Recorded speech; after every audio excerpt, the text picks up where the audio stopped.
భద్రాద్రి కొత్తగూడెం జిల్లా భద్రాచలం శ్రీ సీతారామచంద్ర స్వామి వారి ముక్కోటి ఏకాదశి ఉత్సవాలు ఘనంగా జరిగాయి. ఇందులో భాగంగా నేటి నుంచి ఏరు ద రివర్ ఫెస్టివల్ కార్యక్రమాన్ని జిల్లా కలెక్టర్ జితేశ్వరి పాటిల్ లాంఛనంగా ప్రారంభించారు.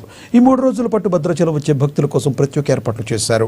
ఐటీడీఏ ఆధ్వర్యంలో జిల్లా కలెక్టర్ జితేశ్వరి పాటిల్ ప్రత్యేక చొరవతో ఐటీడీఏ గిరిజన సాంప్రదాయాలు సంస్కృతి ఉట్టిపడేలా ఆదివాసీల వంటకాలు పదార్థాలతో కూడిన స్టాళ్లను ఏర్పాటు చేశారు.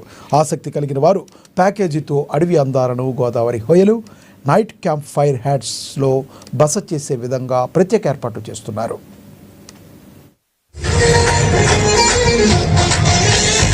ఈరోజు సాయంత్రం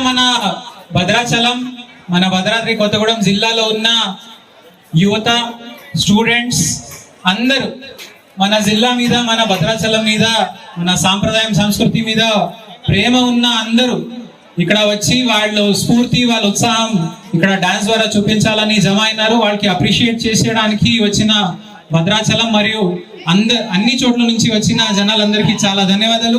ప్రత్యేకంగా మన భద్రాచలం యూత్ ఈ అంత చక్కటి ఏర్పాట్లు చేసినందుకు వాళ్ళకి ప్రత్యేకంగా చాలా చాలా ధన్యవాదాలు. ఇంకా సమయం తీసుకోకుండా అందరము మంచిగా ఇది వాళ్ళ పర్ఫార్మెన్సెస్ ఎంజాయ్ చేద్దాం, వాళ్ళకి ప్రోత్సహించేద్దాం.